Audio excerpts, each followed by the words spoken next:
Assets over appearances. What you own should earn, never impress. Written by Ronnie Rowland. Published by Growth Literacy Lounge. They won't clap when you buy a duplex. No one will cheer when you max out your Roth IRA.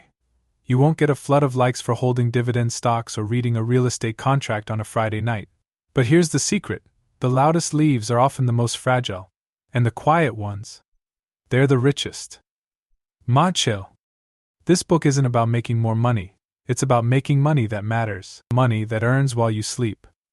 Money that sets you free instead of keeping you stuck. We live in a world obsessed with the show, labels, lifestyles, and instant applause. But wealth isn't found in what turns heads. It's found in what builds quietly behind the scenes. Passion, in what appreciates while everything else depreciates, in what buys back your time, your options, your peace. Look around, and you'll see a culture drunk on performance. People with luxury on their feet, and stress in their chests, flash without foundation. Image without income. And many don't even realize they've traded the chance for real wealth for a carousel of consumption. That's the deception of appearances. They cost more than you think. This book is your interruption. A reset, a rebellion against the pressure to keep up. It's a blueprint for choosing assets over applause, for learning how to own what pays you back, not what drains you for attention. Inside, you'll discover how to make every dollar a soldier for your future, how to spot the traps of lifestyle inflation, and how to build a life that doesn't just look successful but is built on lasting, earning power. You won't find hype here. No fairy tale financial promises. What you'll find is a strategy. A mindset shift. A clear-eyed path from performing for others to providing for yourself and those who come after you. Because in the end, it's not about impressing the world. It's about no longer needing to. Let's begin. Chapter 1. The Currency of Clout. In the glow of downtown store lights, a teenager cradles a box of $1,200 sneakers like treasure. Not for their comfort, not for their durability, but for the moment they'll capture hearts on social media. It's a common ritual now, spending not to live, but to be seen living. We are in an age where value is measured by validation, and wealth is mimicked more than it's mastered. Appearances have become currency. A designer handbag is a declaration. A leased sports car is applause in motion. But beneath the shimmer is a darker exchange, trading tomorrow's wealth for today's attention. The world applauds what's visible. But freedom, true freedom, lives in what's invisible, assets quietly earning behind the scenes. There is a silent epidemic of optical wealth. Social feeds swell with curated illusions, vacations on credit, outfits that cost more than rent, and meals posted for praise, not nourishment. Each post is a highlight reel of lifestyle inflation, and we, the audience, feel pressured to keep up. But what goes unseen is the financial fragility behind the filters. No one shows the overdraft fees, the sleepless nights, the debt quietly compounding while likes roll in. Here's the truth: appearances depreciate, assets appreciate. A $1,000 phone loses half its value in a year. A well-invested $1,000 could double in 5. One makes you feel rich today. The other makes you rich tomorrow. This is not just a financial principle, it's a mindset, a worldview. A quiet revolution that begins with asking, before every purchase, one clarifying question: is this earning or impressing? Money is not just a medium of exchange, it's a decision maker. Each dollar is a tiny soldier. You can dress it in designer labels and parade it through parties, or you can deploy it into investments that work while you rest. Every time you spend, you're casting a vote, for your future or for your facade. The compound effect is ruthless, either building your wealth or deepening your debt, one silent transaction at a time. Research from Wealth Studies paints a consistent picture. The majority of self-made millionaires live in modest homes, drive reliable cars, and avoid public displays of luxury. Their lives whisper stability, rather than shout extravagance. They understand that wealth isn't loud, it doesn't need applause to grow. Real money moves in silence. To pivot from clout to capital, start with visibility. Review your last 5 non-essential purchases. Were they designed to serve your future or your image? The clarity stings, but it liberates. Begin tracking spending with 2 labels: asset or appearance. Assets earn. Appearances impress. One builds equity, the other builds envy. Next, shift your energy from spending to stacking. Instead of the next shoe drop, consider a share of stock. Instead of financing a car, fund a Roth IRA. It won't get posted. No one will cheer. But one day, when others are working past retirement, your assets will be working for you. That's applause worth waiting for. This isn't an indictment of nice things. Beauty has its place. But let your assets buy the beauty. Build the foundation before the facade. A marble countertop means nothing if the floor beneath it is cracked. Substance over style isn't just wisdom, it's wealth strategy.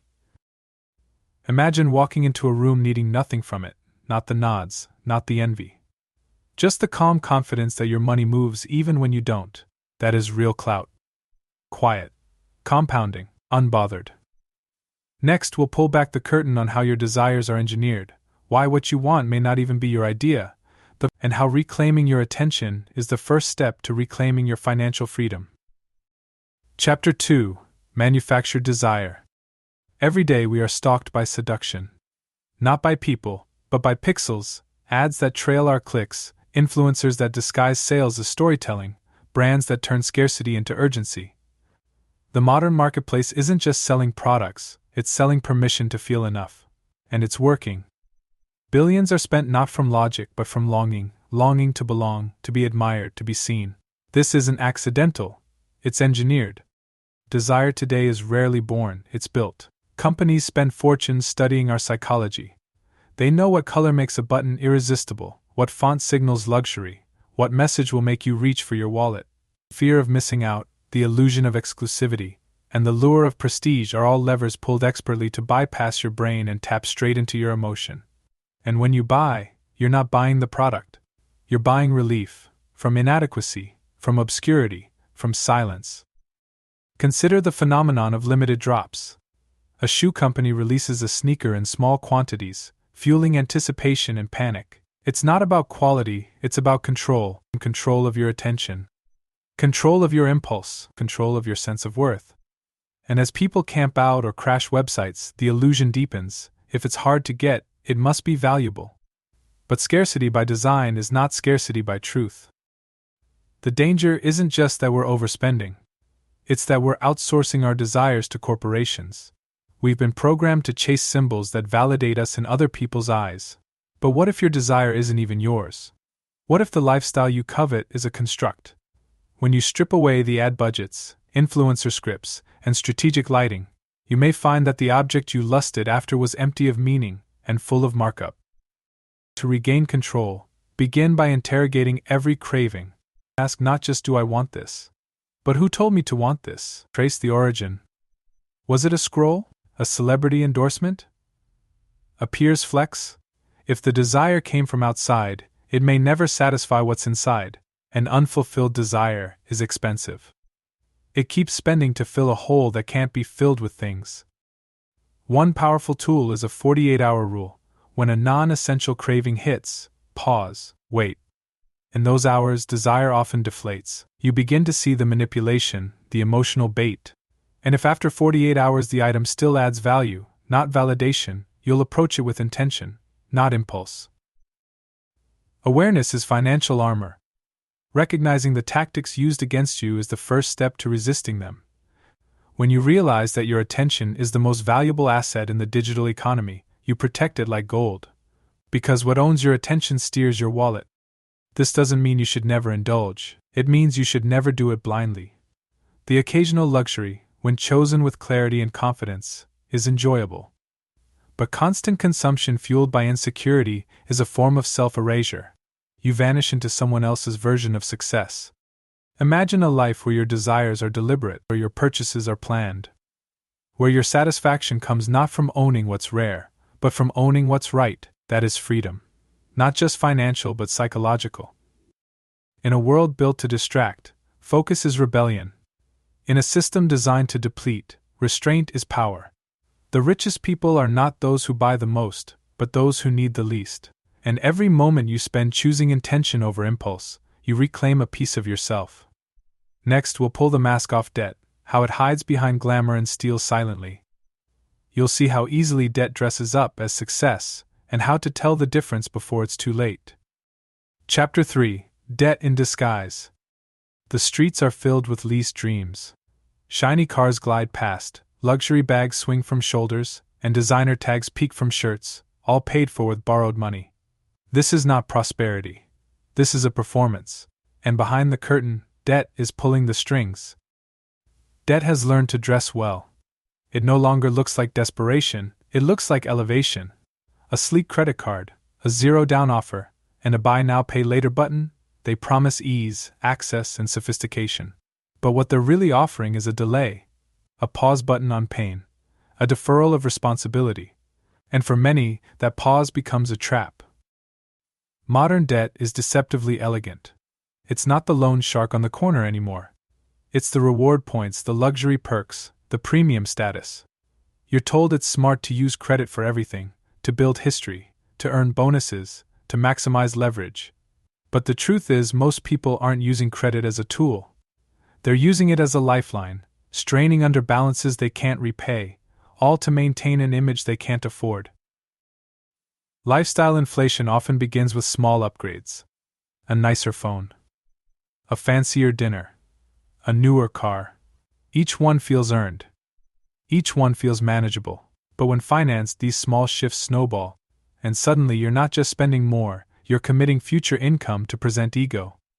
That is how people earning six figures end up living paycheck to paycheck. Debt doesn't just steal money, it steals peace.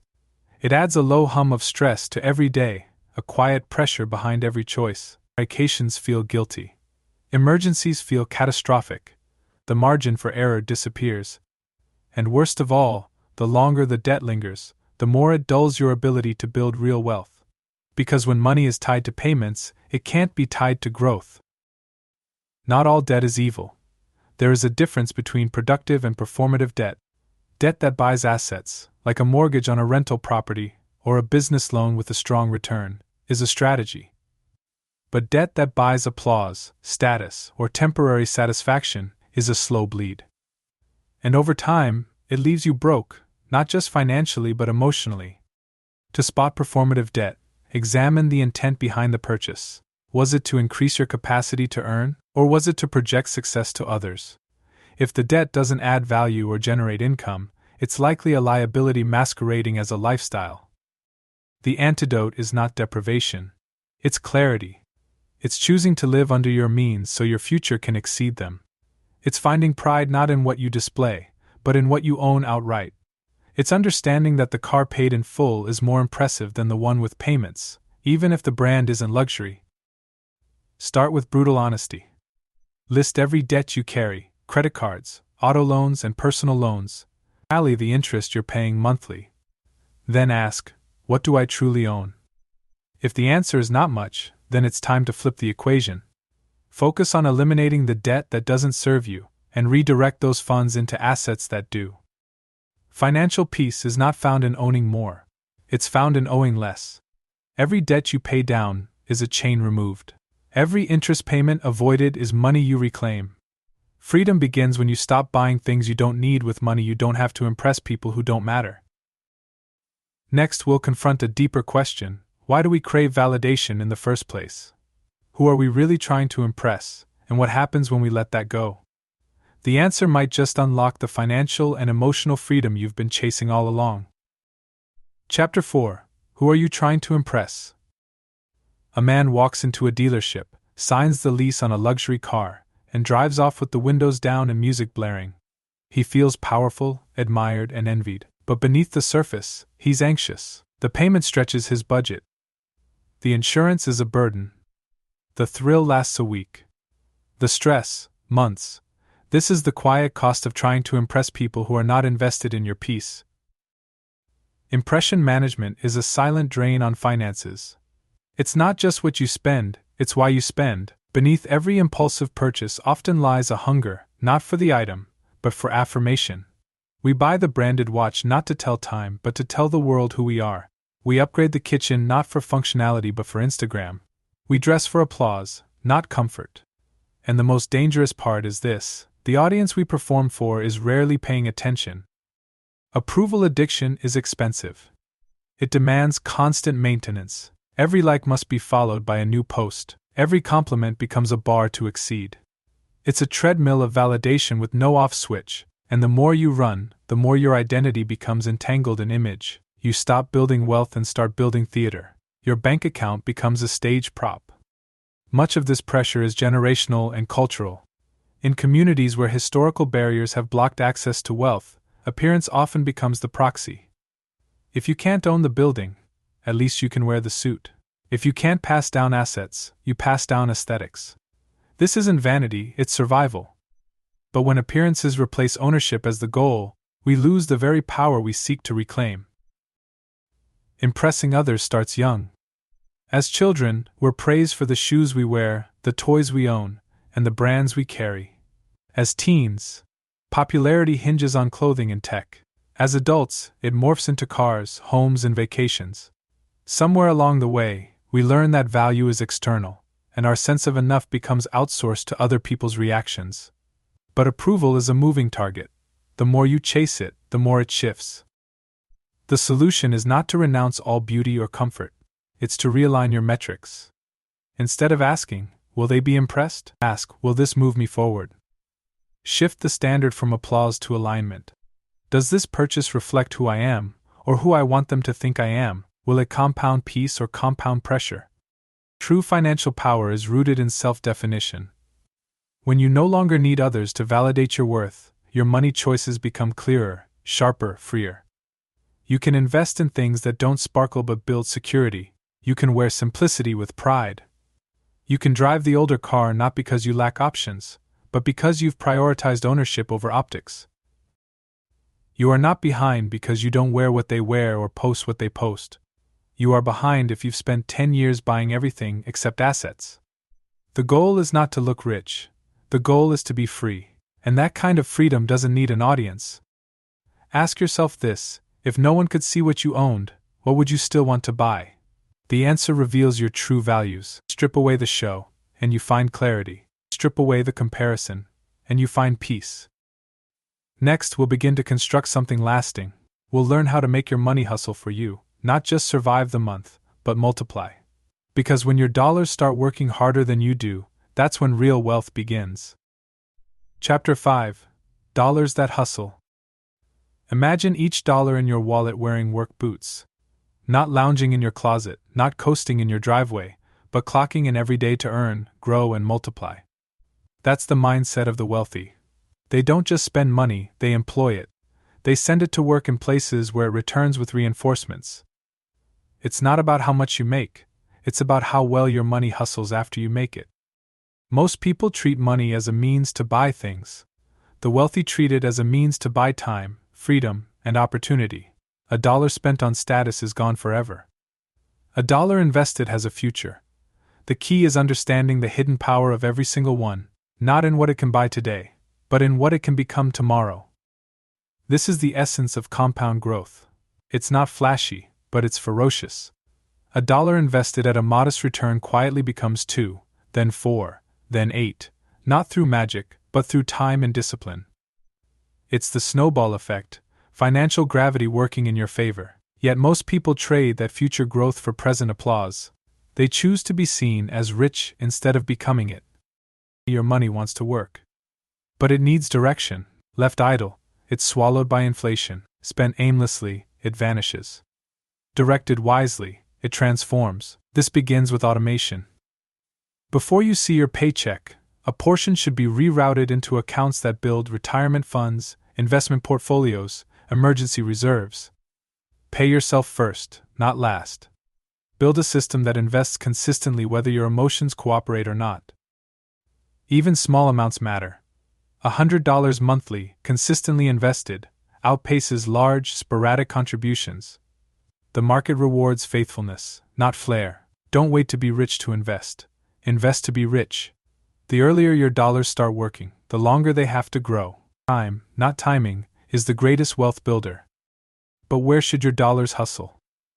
Begin with broad, proven vehicles, low-cost index funds, diversified stock portfolios, and employer-matched retirement accounts. As you grow in knowledge and stability, expand into real estate, income-producing businesses, and intellectual property. The goal is not just to save, but to own. Ownership generates income. Income buys freedom. Track your return on lifestyle. If you spend $500 on clothes, what do they earn? If you spend $500 on a course, what can it produce? One gives a compliment. The other gives a skill. One expires in a season. The other compounds for life. Redirect your dollars toward value, not vanity. Let each one serve a purpose beyond your ego. There is a quiet joy in watching your money grow. Not from greed, but from the confidence that you're building a life that doesn't depend on someone else's paycheck, opinion, or approval. A portfolio of assets is more than financial, it's psychological insulation. It lets you move through the world with calm, not craving. You don't need to impress because you're invested. Don't just hustle harder, hustle smarter. Your energy is limited. Your time is finite, but your money, when invested well, works tirelessly. It doesn't sleep. It doesn't get tired. It compounds. It grows. And over time, it builds a life that reflects discipline, not dependence. Next, we'll explore the actual assets that do the heavy lifting. From stocks to real estate, from side hustles to silent investments, you'll discover where to place your hard-working dollars so they don't just survive inflation, they crush it. The hustle never looked so quiet. Chapter 6: The Asset Alphabet. Assets are the alphabet of wealth. They form the language that the financially free speak fluently. While most people can recite brands and trends, the wealthy know the vocabulary of ownership, equity, dividends, rental income, royalties. Each asset class is a letter in a larger script, a story that writes itself in compound interest and passive returns. If you want to change your financial future, you must learn this language. Start with the most accessible: stocks, shares of companies that generate real profits. When you own stock, you own a slice of a business. As it earns, you earn. As it grows, your shares appreciate. Index funds, which bundle dozens or hundreds of stocks into one, are like a diversified sentence. They smooth out the volatility of individual companies and offer long-term stability. For most, they are the foundational letter A. Then comes real estate, letter B. Property isn't just a place to live, it's an income-producing machine. A rental home can pay you monthly and appreciate over the years. The key is understanding location, tenant management, and cash flow. When done right, real estate works quietly, generating both income and equity. You get paid today and tomorrow. Next, business ownership, letter C. Whether you build your own or invest in someone else's, businesses can offer exponential returns. Unlike a job, which pays you once per hour worked, a business pays you for systems, teams, and scale. It doesn't require your presence to produce value. This is leverage at its finest. Digital assets, letter D, are a modern force. Intellectual property like e-books, courses, apps, and licenses earn while you sleep. These assets require upfront work but provide back-end reward. In the knowledge economy, what you create once can sell forever. The digital world offers borderless, scalable income streams that didn't exist a generation ago. Then there's cryptocurrency, the letter E, a volatile but intriguing frontier. While not a core asset for most portfolios, its decentralized nature and high risk, high reward profile make it a space worth understanding. The principle here is not to gamble, but to diversify. Exposure, not obsession. Another underrated asset is skills, letter F. The more valuable your skill set, the higher your earning ceiling. Certifications, licenses, and specialized knowledge may not be traded on an exchange, but they pay dividends through increased income and opportunity. An investment in yourself often outperforms any market. Even simpler assets exist: high-yield savings accounts, treasury bonds, and CDs, letters G through I. These are conservative tools for preserving capital. They won't make you rich, but they protect your foundation. Stability matters. Not every asset needs to sprint, some need only to stand firm. The goal is not to master every letter but to build your own asset alphabet, one that reflects your risk tolerance, time horizon, and interests. Diversification is not just safety, it's strategy. It ensures that if one asset falters, others support you. It's the financial equivalent of multiple streams converging into a river. What separates consumers from investors is this understanding: Consumers accumulate stuff. Investors accumulate assets. Consumers fill closets. Investors fill portfolios. And over time, portfolios outperform purchases, always. Every item you own should be examined through this lens. Does it grow or does it decay? To begin building your asset alphabet, list what you currently own that earns, then list what you own that simply exists. Shift your focus.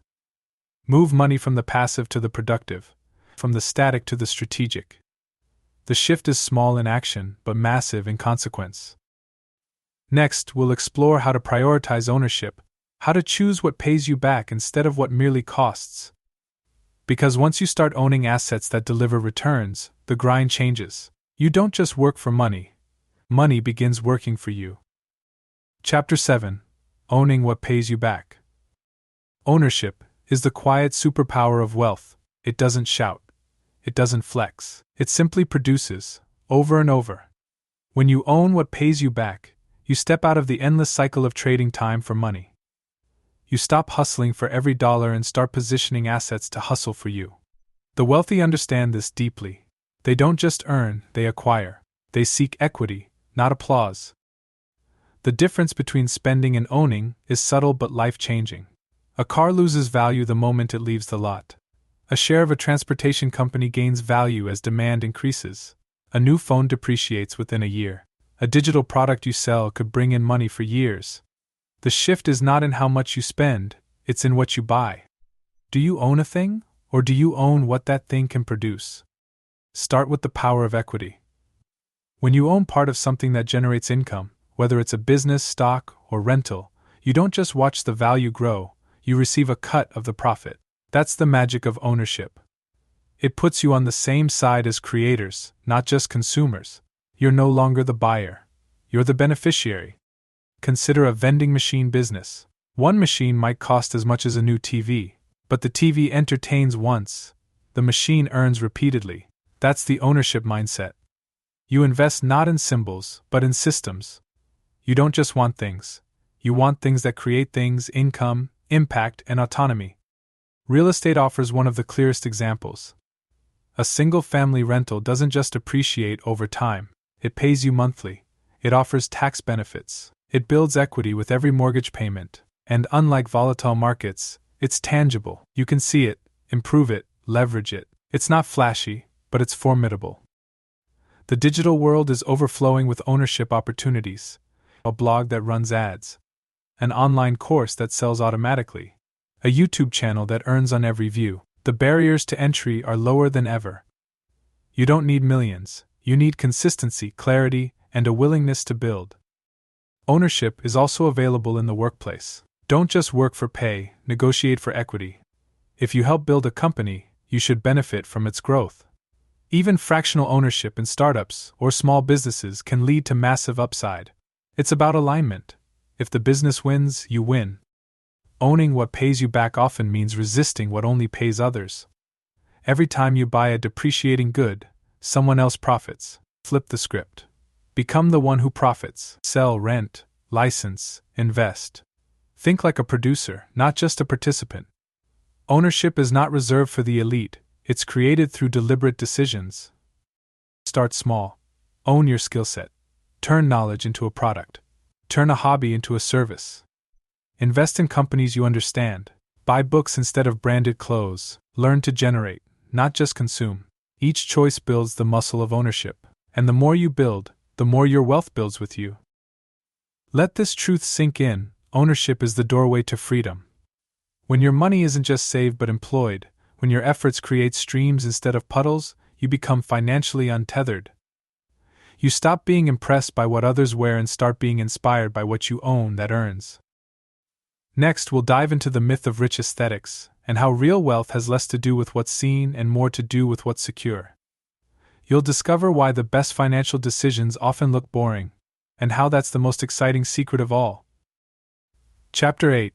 Wealth isn't a look, it's a lifestyle. We've been sold a costume. Wealth, we're told, wears designer suits, sparkles in jewelry cases, and roars through city streets in exotic cars. It takes first-class flights, dines in rooftop lounges, and always photographs well. But this version of wealth is a performance, not a position. It looks impressive but often conceals a fragile reality. True wealth doesn't need a stage. It's not about looking rich, it's about living free. Real wealth is subtle. It drives a used car by choice. It lives in a house with paid-off walls. It shows up to the store with a list and leaves without guilt. It doesn't crave recognition because it already has peace. The difference is invisible from the outside. On one side of the street is the man with a Rolex and credit card debt. On the other, a woman in sneakers with a 7-figure investment account. One is admired. The other is free. The myth of rich aesthetics is powerful because it taps into our emotions. Everyone wants to feel significant. Everyone wants to be admired. And luxury items offer that in an instant. They're a shortcut to social proof. But wealth isn't built in moments, it's built in habits. What you do consistently matters more than what you post occasionally. The real millionaires are often the ones you overlook at the grocery store, not the ones flexing on Instagram. The data is clear. Most self-made millionaires live below their means. They budget. They save. They invest. They delay gratification not because they're cheap, but because they're strategic. Their wealth comes not from windfalls, but from wisdom. 1,000 quiet decisions stacked over decades, or no applause. Just accumulation. A wealthy lifestyle doesn't chase status, it chases margin. Margin is the space between what you earn and what you spend. The greater the margin, the more options you have. The ability to say no to toxic jobs, take time off, fund dreams, and recover from setbacks. Margin is what makes money a tool for freedom, not bondage. And you build it not by earning more, but by wanting less. Wanting less is not about scarcity. It's about sovereignty. It's about being immune to trends, immune to pressure, immune to the compulsion to keep up.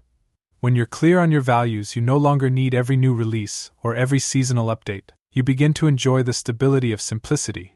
You find joy in control. And control, financially speaking, is underrated.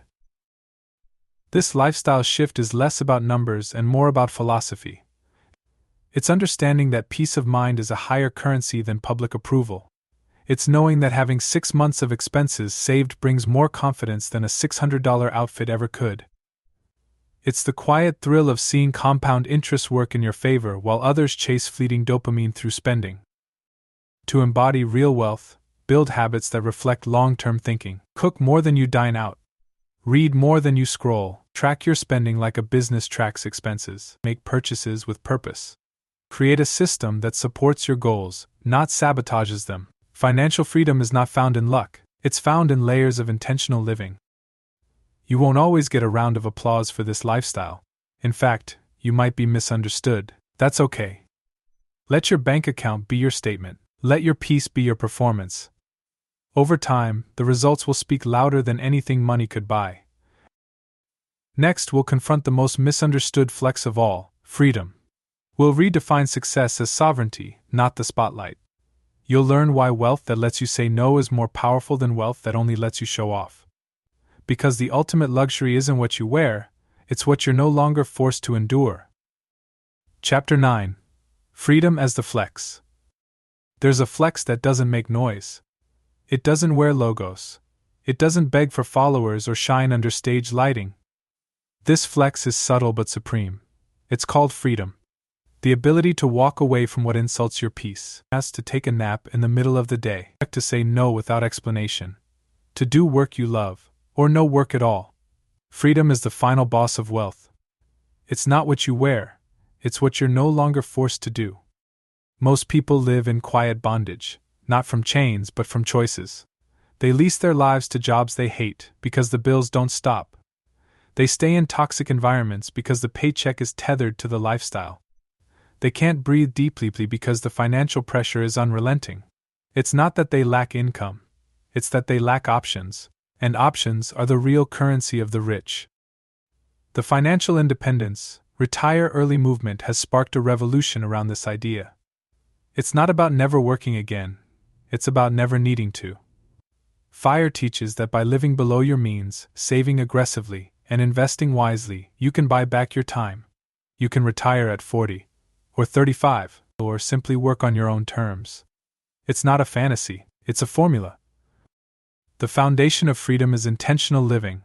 You start by calculating your monthly burn rate and how much it truly costs to live your life.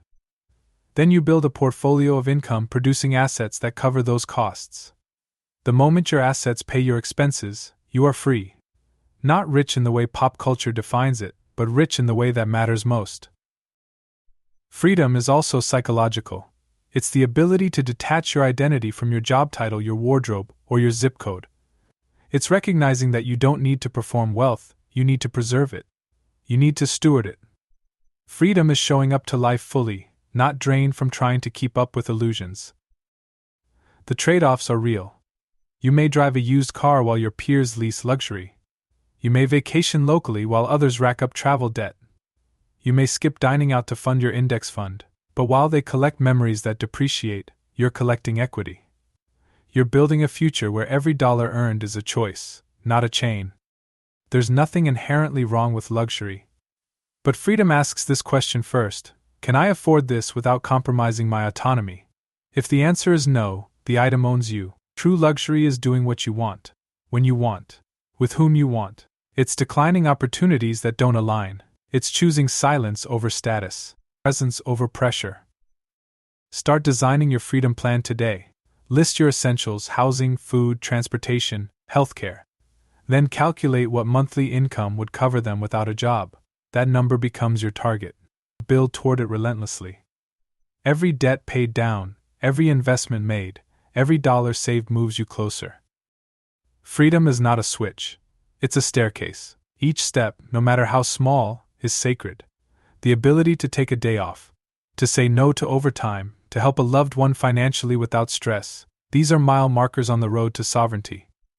And while the world claps for outward success, you'll be living an inner victory few ever reach. Next, we'll go beyond personal freedom and look at legacy, how to not just escape the cycle for yourself, but to break it for generations. Because wealth isn't complete until it outlives you. And the truest flex is not just retiring early, it's making sure your children never start from scratch. Chapter 10: Generational Wealth, Generational Approval. Some families pass down recipes, others pass down debt, some pass down heirlooms, others pass down hand-me-down dreams. Generational wealth isn't just about money, it's about freedom compounding across time. It's giving the next generation a head start instead of a cleanup job. But many are stuck trading generational wealth for generational approval, choosing applause now over legacy later. Cultural pressure plays a powerful role. In many communities, especially those historically excluded from wealth-building systems, success is publicly validated. The moment one family member makes it, expectations rise. They must show it, wear it, prove it. There's a silent contract: don't just succeed, look like you're succeeding. The problem is that the price of that look often delays or destroys the legacy that could have changed everything. You don't owe anyone a performance. What you owe is preparation. Generational wealth starts with private decisions that create public impact over time. It means choosing investments over indulgence, insurance over ignorance, and education over ego. It's not glamorous. But it's godlike in its ripple effect. It changes trajectories. Start with protection. Life insurance is one of the simplest tools to transfer wealth. A $50 monthly premium can turn into a six-figure gift that transforms the next generation's foundation. It's not just about death, it's about dignity, about making sure that when your time ends, their opportunities begin. It's love in financial form. Next comes planning. A will is not just for the elderly or the rich, it's a roadmap for your resources. Without it, courts decide who gets what. With it, you direct your legacy with precision. Add a trust if your estate grows complex. It protects assets from mismanagement and ensures your intentions are honored. But wealth isn't just legal, it's mental. Financial literacy must be taught, modeled, and reinforced. Too many inherit money without instruction. The result is often ruin. Leave behind not just dollars but discipline. Share what you know. Normalize conversations about investing, budgeting, taxes, and ownership. The best inheritance is not just what you leave behind, but who you leave behind. Ownership should be the new standard. Teach your children to think like investors, not consumers. Instead of gifting designer, gift dividends. Instead of funding fleeting experiences, fund Roth IRAs. Instead of rewarding conformity, reward creativity and calculated risk. Train them to build, not just buy. Legacy also includes mindset. Break the scarcity scripts. Reject the belief that money is evil or limited or corrupting. Wealth is neutral. It amplifies who you are. In the right hands, it funds change, impact, and independence. Let your legacy be a declaration. We don't just survive, we scale. None of this requires millions. It requires intention. A small plot of land passed down wisely can turn into a housing development. A single life insurance policy can pay for college. A humble home with no mortgage becomes a launchpad. Legacy is not about what you start with. It's about what you steward. Shift your family's story from one of reaction to one of responsibility. Be the generation that plants trees, whose shade you'll never sit under. The generation that rewrites the script from struggle to strategy. The generation that stops renting approval and starts owning the future. Next, we'll explore how to finally enjoy what you've built, without guilt, without pressure, and without falling back into the trap of appearances. You'll learn how to let your assets fund your lifestyle so that luxury becomes a byproduct of strategy, not a substitute for it. Because once the foundation is built, it's time to furnish it with freedom. Chapter 11. Let your assets buy your lifestyle. Luxury is sweetest when it's funded by freedom. There is nothing wrong with enjoying the finer things, travel, fashion, cars, or experiences. The problem arises when these pleasures are paid for with financial strain, status chasing, or future sacrifices. The wealthy don't avoid luxury. They delay it. They let their assets buy their lifestyle. Their rule is simple: never spend from earned income what your assets haven't already earned for you. Most people reverse the order. They earn, then spend. Save if there's anything left. Invest when the mood strikes. This cycle keeps them dependent, anxious, and constantly reacting. The wealthy flip the script. They invest first, spend last, and the spending is guided not by ego, but by performance. If their portfolio yields $10,000 in passive income, then, and only then, do they consider a $5,000 luxury. The lifestyle becomes a dividend, not a decision made in isolation. This principle is the final expression of ownership. It's not about how much you make, but how well your money performs. Every asset becomes a gatekeeper. Want a new car? Let your rental income cover the note. Dreaming of travel? Let your digital product sales pay for it. When assets pay, you don't deplete, you activate. You keep your net worth intact while still enjoying your success. To build toward this, first establish your foundation. Cover your essentials, housing, food, transportation, and healthcare, with reliable streams. Then use surplus income to build a fund for lifestyle purchases. This fund should be replenished by earnings from investments, not your primary paycheck. It transforms splurging into a system. You don't have to feel guilty. You simply have to feel prepared. This mindset also protects against lifestyle inflation. When your salary increases, the temptation is to match your spending to your new income. But if you tie spending to asset performance instead, you lock in discipline, you maintain margin, and you give your money space to grow, not just circulate. Lifestyle upgrades become intentional, not impulsive. Imagine this in practice. Instead of buying a $3,000 handbag on credit, you invest $3,000 in dividend-paying stocks. Those stocks yield 5% annually, $150 a year. After 20 years, the investment is worth more than the bag ever was, and the dividends could buy the bag outright multiple times. The luxury item becomes not a drain, but a trophy earned by patience.